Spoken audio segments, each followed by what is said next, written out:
perusahaan biasanya mereka ada lagi sendiri beda. Oke. Jadi dia antar negara bagiannya tuh beda-beda ya kayak persentasenya gitu.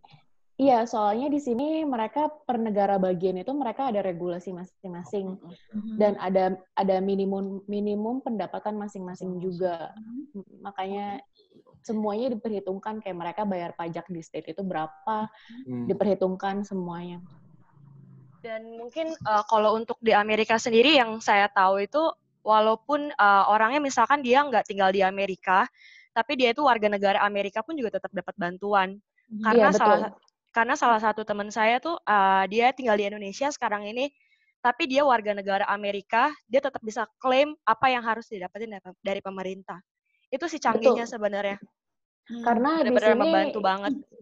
Karena di sini itu yang diperhitungkan tahun lalu warga negara ini udah bayar pajak atau belum dan bayar pajaknya seberapa. Pajak itu kan hitungannya kan kontribusi kepada negara.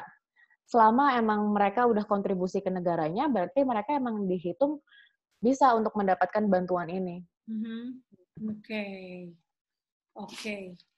Ini menarik ya. Tapi saya rasa ya mungkin itu karena itu di Amerika, jadi kita di Indonesia nggak bisa berharap banyak sama yang ada di Amerika.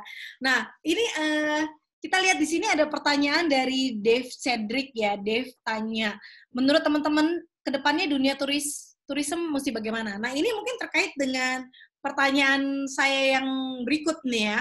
Pertanyaan saya yang berikut ini, kita kan banyak riset ya, banyak orang riset. Ini pro kontra nih.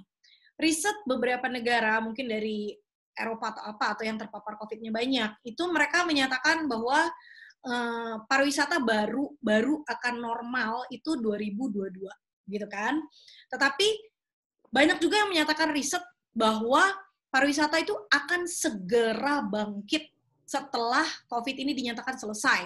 Nah, menurut teman-teman yang ada di sini, kalau kita kan nggak tahu kan, setiap hari ini berubah. Setiap hari, hari demi hari. Contohnya kayak Rusia, tadinya nggak apa-apa, tiba-tiba dalam satu hari, udah segitu banyak gitu ya. Jadi kita kan dalam kondisi seperti ini tuh kita nggak pernah tahu. Jadi kalau menurut teman-teman yang ada di sini, apa sih yang sebaiknya dilakukan sama kita gitu loh ya. Mungkin apa yang dilakukan sama kita ini juga nanti akan berimbas ke pemerintah juga gitu ya. Mungkin bisa menjadi himbauan gitu ya. Tapi yang jelas menurut teman-teman yang ada di sini itu gini deh, pertama saya mungkin mesti tanya sama Thomas. Karena mungkin Thomas kan yang online. Kita tahu mengenai new normal. Behavior ya, change of the behavior customer gitu ya. Sekarang orang bilang akan ada new normal. Salah satu new normal adalah orang melakukan segala sesuatunya secara digital, secara online ya. Karena sekarang kan emang orang dari yang nggak canggih jadi jualan online kayak Ricky tadi gitu ya. Ricky jadi bisa jualan harta di rumah gitu ya. Dijual-jualin semua demi. Iya, masih ada lagi beberapa nih Bu, menyusul, tinggal tunggu. Jadi ini sesuatu yang lucu juga ya. Jadi pemandu wisata sekarang udah jadi marketer semua, yaitu jualin barang ada di rumah gitu ya. Tapi menurut saya tuh boleh nggak? Thomas kan IT support gitu ya. Thomas IT support. Kira-kira apa sih yang akan dilakukan orang ke depan gitu? Dan khususnya yang bisa mensupport tourism gitu loh. Boleh mungkin Thomas kasih masukan buat teman-teman yang ada di sini? Kalau kemungkinan sih kalau soal aplikasi pasti udah bakal berkembang lagi. Kayak tiket.com tuh udah bagus. Udah bisa klaim dari kita udah mau batalin udah bisa langsung dari situ. Udah dapat perinciannya dapat berapa kalau klaimnya segala macem. Tahu saya soalnya terakhir saya juga klaim tiket pembatalan tiket langsung dari aplikasinya. Jadi tinggal gimana kebijakan aja sih sebenarnya. Kalau udah dibuka harusnya sih normal ya. Bukan maksudnya berangsur normal cepat. Apalagi kalau di Indonesia ya. Soalnya Indonesia aja kemarin penerbangan baru dibuka aja udah sebanyak itu orang di bandara. Padahal masih buat dapat surat itu harusnya susah ya. Cuma kenapa bisa sebanyak itu untuk dapat surat seperti itu juga ya, berarti kalau buat orang Indonesia pun kayaknya kalau dibuka langsung pasti membludak sih. Oke. Jadi percaya bahwa kalau begitu COVID ini selesai, pariwisata bisa ngebludak begitu ya, menurut Thomas. Itu berarti apakah ada imbas dari kegiatan online? Maksudnya di sini juga ada selain tiket.com, ada, ini bukan OTA ya, Pak Miko, ini bukan OTA ya, tapi seperti marketplace lah gitu di sini juga, dia yang mensupport pariwisata lokal Indonesia gitu. Dan maksud saya, gimana sih caranya Thomas sebagai ya di sini saya anggap Thomas yang ngerti bidang online gitu ya. Itu apa sih kira-kira yang akan dilakukan orang atau customer begitu COVID selesai? Apakah searching? Apakah mereka sekarang persiapan buat jalan-jalannya gimana? Itu gimana? Kemungkinan searching buat nyari tempat yang untuk ngelepas semua beban yang setelah lama di WFH di rumah.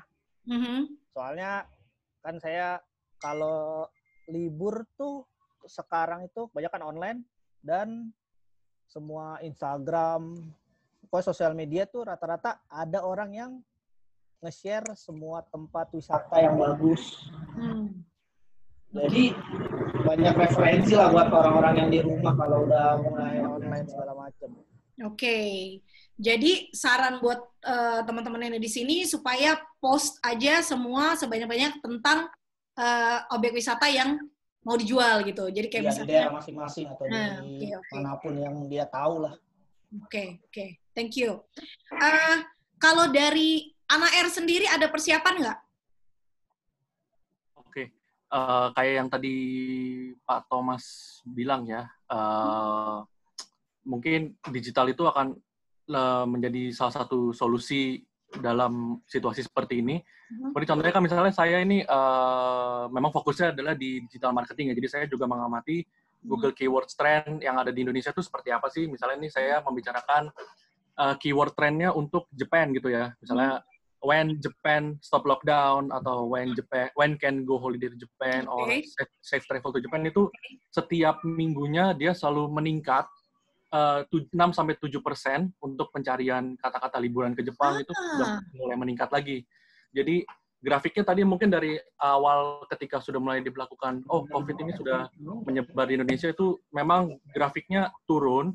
Itu benar-benar versus di compare dengan last year-nya pun juga dia nggak terlalu sebagus biasanya. Tapi mulai belakangan ini, mulai April ke Mei itu setiap minggunya dia naik untuk keyword trend-nya. Apakah ya liburan ke Jepang ini apakah sudah bisa mulai dilakukan lagi atau belum? Jadi orang-orang sebenarnya memang sudah menunggu-nunggu gitu, apakah mereka bisa sudah amankah ke sana. Mereka juga mencari terus keyword Jepang itu, jadi sangat-sangat booming banget sih. Jadi kita juga dibandingkan kita memantau revenue yang sangat-sangat menyedihkan ya, gitu. Karena revenue pun itu dari Januari sampai Mei aja itu ya jujur aja tidak bisa menutup, bahkan 10% aja nggak bisa dibandingin, di-compare sama last year-nya. Jadi memang ini berat buat kita. Jadi dibanding kita ngeliatin revenue itu yang memang pastinya nggak akan meningkat ya. Jadi lebih baik kita melihat trennya. Ya, gimana trennya orang-orang itu mulai mencari tahu tentang Jepang itu gimana, atau tujuan lainnya seperti Amerika juga, kira-kira apakah aman ke sana, ke Kanada, dan lain-lain sebagainya. Oke, thank you. Ini bantu banget Bradley. Ya, jadi semua teman-teman di sini mulai berpikir bagaimana menulis keyword ya. Terus kalau dari Lukas gimana, Lukas? As an entrepreneur nih, kamu akan lakukan apa nih setelah ini? Oke. Tadi pertanyaan dasarnya dari Dev ya, itu kan bagaimana dunia tourism ke depannya kan ya. Ya seperti teman-teman tahu kan ya, bahwa dalam diagram pembisnis gitu ya, travel kan memang kita tahu paling bawah ya. Paling terpukul adalah travel. Di atasnya mungkin baru airlines gitu kan. Tapi yang tour and travel memang paling bawah gitu. Saya setuju banget sih sama statement Bu Eli tadi, yang Bu Eli bilang setiap hari kan berubah ya. Orang bisa memprediksi mungkin bilang 2022 baru bisa meledak gitu ya travel. Ada yang bilang juga 2021 orang baru boomingnya. Tapi kalau kita lihat sih ya dari beberapa segi pandang ya. Pertama sih memang hasrat liburan pasti kan menggebu-gebu banget ya. Kita pribadi pun kan pasti begitu. Aduh pengen jalan-jalan nih, pengen main air lagi di pantai gitu kan. Nah tapi ada faktor di mana adalah dari segi ekonomi menurut saya sih. Yang pasti orang bisa bilang, aduh pengen kesini nanti pengen ke Bali habis COVID gitu. Tapi balik lagi, kita nggak bisa lupa adalah faktor ekonomi memang kan lagi terpuruk banget. Dari rakyat yang kelas bawah, menengah, sampai yang paling atas pun mereka juga, yang di atas pun ruginya juga triliun-triliunan kan. Menurut saya sih untuk bisa si travel booming lagi sih memang akan makan waktu ya. Tapi ada faktor yang di mana tadi Bu Eli bilang adalah setiap hari berubah. Nah, untuk caranya sih menurut saya yang bisa kita lakukan ya untuk tetap at least ada usahanya gitu yang kita lakukan adalah tetap maintain tamu sih. Jadi untuk sekarang sih tetap keep kontak sama tamu. Setuju banget tadi yang Thomas juga bilang ya, ngepost destinasi gitu kan. Sekarang kan orang pasti setiap hari ngapain sih kalau nggak buka Instagram, lihat story WhatsApp gitu ya. Ketika ngelihat yang ada pegunungan gitu-gitu kan kita kayak seger gitu ya. Aduh pengen gue kemari nanti kayak setelah COVID, syukur-syukur ya nanti kontaknya ke kita gitu. Yang menurut saya yang paling penting adalah keep kontak sama tamu sih. Oke. Gitu. Keep kontak ya. Itu saya juga dapat dari komunitas marketing itu juga mereka selalu bilang keep kontak, keep you exist gitu loh. Maksudnya you harus tetap eksis, jangan gitu. Bener banget itu sih. Oke. That's nice. Very nice. Boleh tahu gimana kiat-kiat kalau dari ini dulu nih. Nyambung nih pertanyaan Ricky nyambung sama Richie ya. Richie dari Nunukan. Ada Richie dari Nunukan Kalimantan Utara ya. Dia juga nanya persiapan apa. Saya rasa ini sama ya nyambung dengan pertanyaan yang ini ya. Boleh mungkin Ricky ya yang jawab ya. Ricky kira-kira persiapan ada nggak persiapan? Ricky kalau saya Bu tour guide ini wisata bahari mungkin persiapannya itu lebih ke standar kerja kita Bu yang mungkin ada ditambahkan yang berhubungan dengan corona ini, kebersihan satu Bu. Ini wajib masker, cuci tangan ini aduh penting sekali ini Bu. Karena juga kalau sudah ini kita tingkatkan otomatis tamu-tamu yang datang nanti ya perhatikan kita juga Bu. Nah, jadi itu. Jorok gitu ya. Ya, itu satu Bu, karena Ibu tahu Derawan tuh Bu. Nah. Oke. Oke. Kalau Jamiat ada kiat-kiat kira-kira persiapan buat setelah COVID nih, bagusnya ngapain gitu?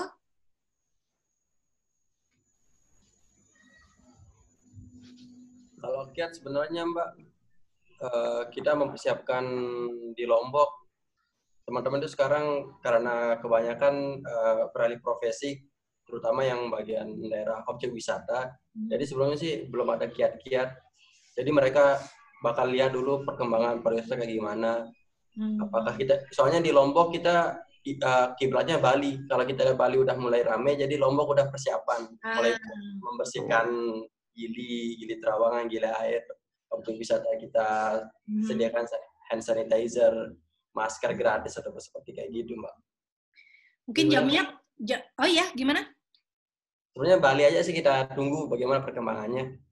Kalau dari Lombok, ya. Mungkin Jamiat bisa mengambil masukan dari teman-teman kayak dari Thomas tadi, bagaimana post di Instagram, lalu dari Bradley mengenai keyword. Ya, mungkin ini mungkin boleh digunakan ya. Iya. Nanti bisa saya komunikasi sama teman-teman tour guide untuk kemarin sih kebanyakan teman-teman posting itu foto pribadi mereka bersama tamu untuk ya nostalgia di Facebook gitu, kayak challenge gitu.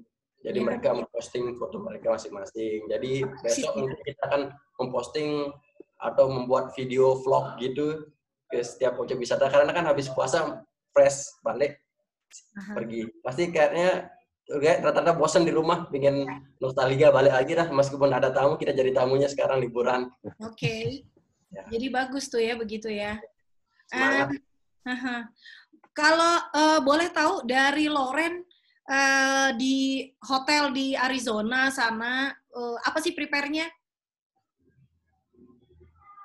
Kalau untuk prepare setelah coronavirus kan ya?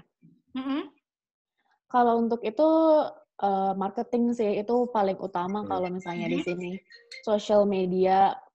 Kalau di sini itu lebih ke Facebook dan Instagram sih. Jadi mereka benar-benar nyebarin berita kalau ini hotel kita udah buka lagi loh. Jadi kalau misalnya mau kesini bisa. Dan selain daripada marketing hotel kita juga, mereka juga kasih tahu himbauan-himbauannya kalau misalnya mau kesini nanti di airport bakal ada ini untuk memastikan untuk bikin si customer-nya ini merasa oh iya aman loh buat travel ke situ. Walaupun masih ada coronavirus tapi yang penting kalau himbauannya diturutin ternyata masih aman kok, masih bisa travel kok gitu. Jadi selain marketing tempat, bikin si customer-nya juga merasa aman dan nyaman buat datang gitu. Oke. Jadi ini memang yang isu yang sekarang saya memang pelajari juga dari orang-orang digital marketing bahwa kita satu harus tetap keep eksis, yang kedua kita harus tunjukin bahwa yang akan kalau kita udah persiapan mantap nih buat para customer yang mau datang bahwa kita menjaga kebersihan dan sanitasi dan sebagainya gitu. Itu yang harus di prepare kayak pesawat airlines juga mesti nunjukin bagaimana caranya masuk ke airlines, itu harus yang harus di up sekarang gitu. Setahu saya sih informasi terakhir seperti itu. Oke, saya rasa ini asik sekali ya, kalau dilanjutin mungkin bisa sampai besok pagi. Tapi karena ini adalah talk show yang paling yang pertama ya. Nanti akan ada talk show yang berikutnya. Jadi talk show yang berikutnya ini juga nggak kalah serunya. Talk show yang berikut akan diadakan tanggal berapa, Joshua? Tanggal 22. Tanggal 22. Temanya apa tuh, Jos? Temanya adalah bisnis dari rumah, teman-teman. Bisnis dari rumah. Jadi buat yang ini ya, buat yang kepengen cari sesuatu, aktivitas sesuatu. Oke, sorry, saya akan share sesuatu di sini. Kayaknya, oke, sorry, saya stop share dulu. Saya mau share sesuatu. Oke, ya, ini ya. Jadi ini adalah satu lagi yang terkait dengan event ini. Tanggal 19 Mei juga kita bikin digital marketing training. Bagaimana create, fitting, promotion interaction with multi-platform. Dan kebetulan saya ditugasin lagi untuk jadi trainernya. Harga trainingnya itu untuk 2 jam, hanya secangkir kafe latte. Jadi kalau yang tertarik kepengen ikutan, boleh daftar sama Dominika. Gitu, ya, Dominika. Oke. Ini kita tinggal punya waktu 6 menit lagi, baru ada yang join ya. Halo. Kalau narasumber di sini gratis nggak, Bu? Nggak ya? Narasumber yang di sini? Oh enggak, bayar juga? Narasumber, makanya nanti itu kontak sama Dominika, karena nanti Dominika mungkin yang narasumber. Karena soalnya buat saya tuh, Bu, itu mungkin mengedukasi banget buat saya. Saya masih ikutan. Mau jadi entrepreneur ya, Brad? Enggak, saya kan di digital marketing, jadi saya mesti belajar banyak. Kirain ya, sama-sama marketing ya, digital. Ya. Jadinya, Dominika ini belum ngepost nomor telepon kamu ya di sini. Oh iya, belum ya? Astaga, nanti saya post ya. Kayaknya ada nomornya. Saya mau polling sebelum konsumsi pribadi. Sebelum kita sudahi ini, saya ada polling ya. Boleh mungkin boleh jawab dulu. Saya mau lihat masing-masing boleh jawab ya. Kira-kira Millennial Talk kali ini imbasnya seperti apa? Kita masih ada waktu beberapa menit. Mungkin boleh diisi pollingnya.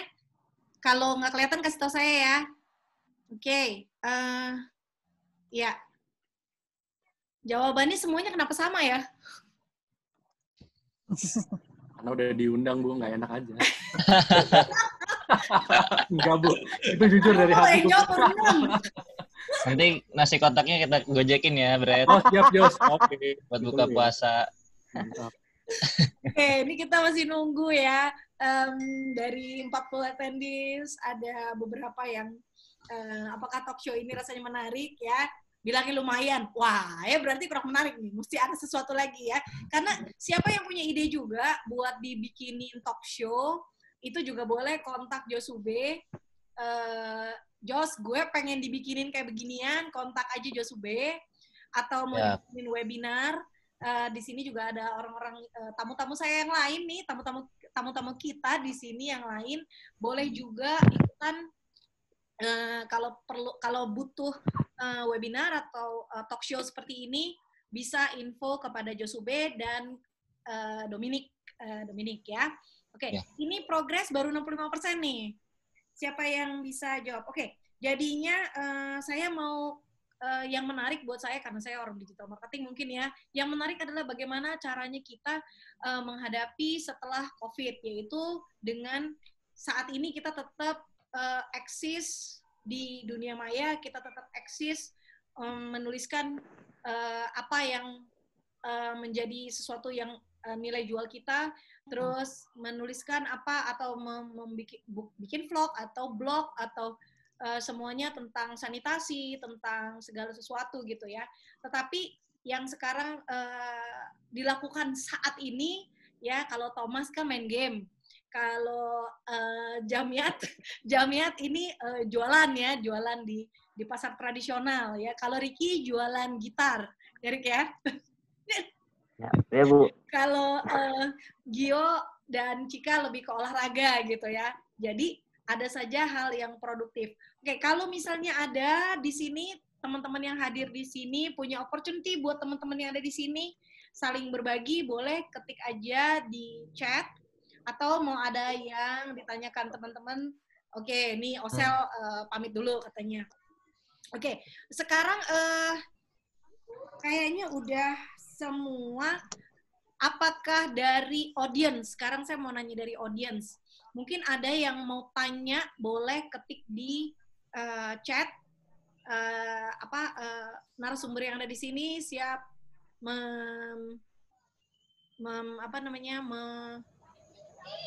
menjawab. Ada yang mau tanya, boleh sharing pikiran. Yang kepikiran mau ditanya. Tadi udah ada 2 pertanyaan yang sudah dijawab sama teman-teman.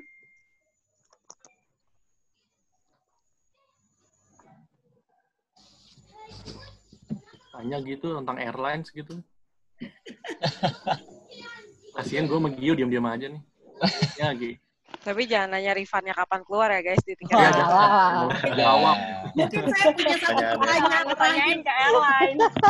Saya mungkin boleh pertanyaan terakhir dijawab 1 menit aja sama tiket.com. Ayo. Karena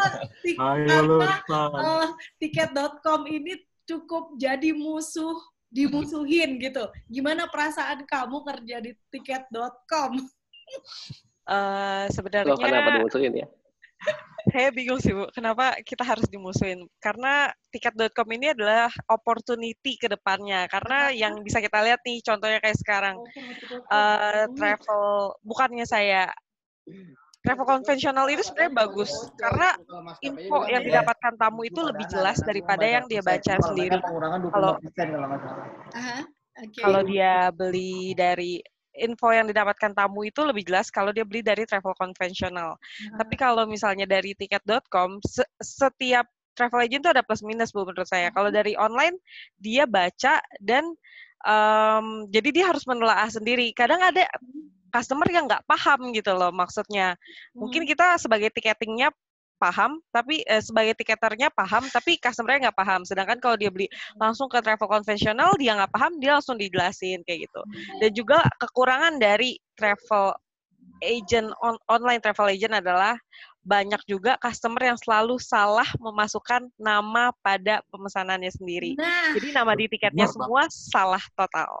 Dan yang disalahkan adalah siapa? tiket.com. Tiket.com, oke.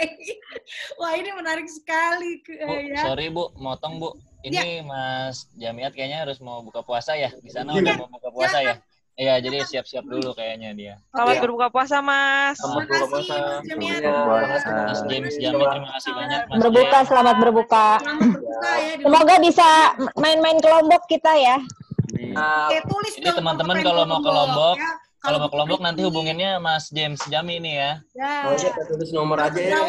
Boleh, ditulis aja nomornya. Ya, boleh tulis nomornya Mas Jamiat. Sharing kontak juga boleh yang lain, Mas Riki. Riki juga boleh. Ya, bisa nanti. Iya, tadi saya lupa ya nama boleh nomor telepon di sini para narasumber. Kalau yang lain mungkin di sini ada yang butuh narasumber juga, silakan aja ya kontak, saya beri izin. Oke, ini ada sharing poll result-nya sudah kelihatan. Apakah talk show ini menarik?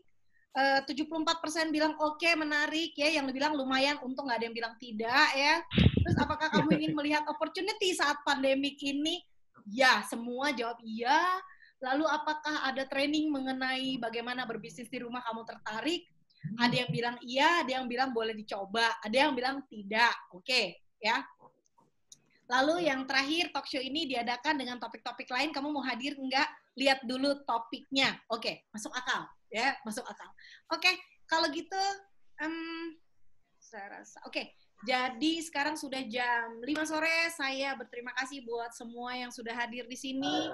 Terima kasih buat para narasumber yang luar biasa. Juga udah Terima kasih banget. Terima kasih Bu Eli udah diundang ke sini. Iya, makasih udah diundang. Dan makasih juga udah pada nonton. Iya, itu yang buat teman-teman yang udah nonton, thank you. Tiket.com sahabat airline loh, Bu. Kenapa? Tiket.com sahabat airline loh, Bu. Jualannya banyak ya, Brad. Lu jangan buka di sini, Brad. Jangan dimusuhin ya. Brad, jangan gitu, Brad. Oh iya, maaf. Gue di sini. Lukas tadi ya, Cika mau Lukas nih. Lukas travelnya nih ya. Apply kah jadi sub agentnya tiket.com? Gitu ya. Boleh nanti dipikirin. Boleh. Kalau Ricky mah nggak peduli ya, Ricky. Yang penting orang datang ke Derawan. Itu satu, Bu. Derawan ya berarti ya. Derawan ya. Yang mau snorkeling dengan hiu paus, ubur-ubur, mantarai. Dia bintangnya. Yeah. Dia bintangnya. Kalau ada yang belum pernah tenggelam, datang saya tenggelamkan. Ya. Agak takut ya. Iya. Kebetulan waktu kapal-kapal ditenggelamkan oleh Bu Susi, saya bersama Ricky ada di situ. Ya, termasuk kita yang tenggelam, Kak, Bu ya. Makanya kalau takut tenggelam, naik pesawat aja, Bu, biar nggak tenggelam. Lu jago ya marketingnya sekarang ya? Berarti setelah ini kita semua kalau selesai COVID, Derawan nomor 1 ya, habis itu Lombok nomor 2 gitu. Atau Lombok nomor 1 baru Derawan nomor 2. Tergantung. Jepang lah nomor 1 lah. Masa Derawan. Ke Jepang. Jangan lupa tiketnya beli di tiket.com. Kasihan si Loren dong ya, ke Amerika jauh begitu. Oke, kalau gitu kita mesti foto dulu nih kayaknya. Oke. Ya, gimana ya, ya saya? Semuanya kalau boleh, audiens sekalian. Wajah-wajahnya boleh tolong. Audiens ikut foto. Di start videonya. Start biar kita bisa foto dan kita share nanti. Di mana videonya?